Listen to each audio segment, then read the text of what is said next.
तीसरा बाब।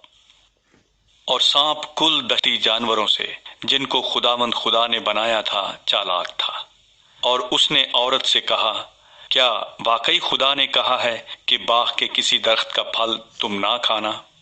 औरत ने सांप से कहा कि बाग के दरख्तों का फल तो हम खाते हैं, पर जो दरख्त बाग के बीच में है उसके फल की बाबत खुदा ने कहा है कि तुम ना तो उसे खाना और ना छूना, वरना मर जाओगे। तब सांप ने औरत से कहा कि तुम हरगिज न मरोगे, बल्कि खुदा जानता है कि जिस दिन तुम उसे खाओगे तुम्हारी आंखें खुल जाएंगी और तुम खुदा की मानिंद नेको बद के जानने वाले बन जाओगे। औरत ने जो देखा कि वो दरख्त खाने के लिए अच्छा और आंखों को खुशनुमा मालूम होता है और अकल बख्शने के लिए खूब है, तो उसके फल में से लिया और खाया और अपने शौहर को भी दिया और उसने खाया।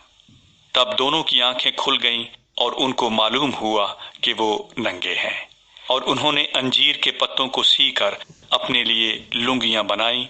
और उन्होंने खुदावंद खुदा की आवाज जो ठंडे वक्त बाग में फिरता था सुनी, और आदम और उसकी बीवी ने आपको खुदावंद खुदा के हजूर से बाग के दरख्तों में छुपाया। तब खुदावंद खुदा ने आदम को पुकारा और उससे कहा कि तू कहाँ है? उसने कहा, मैंने बाग में तेरी आवाज सुनी और मैं डरा, क्योंकि मैं नंगा था और मैंने अपने आप को छुपाया।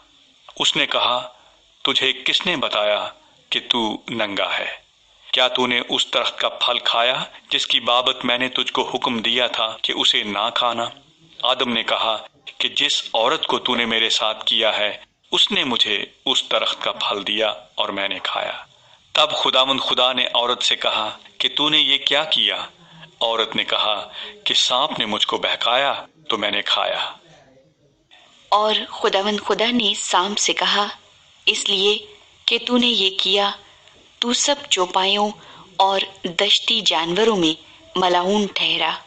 तू अपने पेट के बल चलेगा और अपनी उम्र भर खाक चाटेगा, और मैं तेरे और औरत के दरमियान और तेरी नस्ल और औरत की नस्ल के दरमियान अदावत डालूंगा।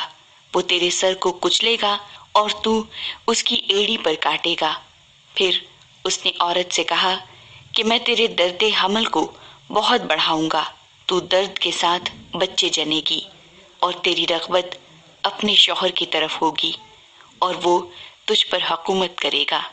और आदम से उसने कहा, चूंकि तूने अपनी बीवी की बात मानी और उस दरख्त का फल खाया जिसकी बाबत मैंने तुझे हुक्म दिया था कि उसे ना खाना, इसलिए जमीन तेरे सबब से लानती हुई। मुशक्कत के साथ तू अपनी उम्र भर उसकी पैदावार खाएगा, और वो तेरे लिए कांटे और ऊंट कटारे उगाएगी, और तू खेत की सब्जी खाएगा। तू अपने मुंह के पसीने की रोटी खाएगा जब तक कि जमीन में तू फिर लौट ना जाए, इसलिए कि तू उससे निकाला गया है, क्योंकि तू खाक है और खाक में फिर लौट जाएगा। और आदम ने अपनी बीवी का नाम हव्वा रखा, इसलिए कि वो सब जिंदों की माँ है। और खुदावंद खुदा ने आदम और उसकी बीवी के वास्ते चमड़े के कुर्ते बनाकर उनको पहनाए। और खुदावंद खुदा ने कहा, देखो, इंसान नेको बद की पहचान में हम में से एक की मानिंद हो गया। अब कहीं ऐसा ना हो कि वो अपना हाथ बढ़ाए और हयात के दरख्त से भी कुछ लेकर खाए और हमेशा जीता रहे।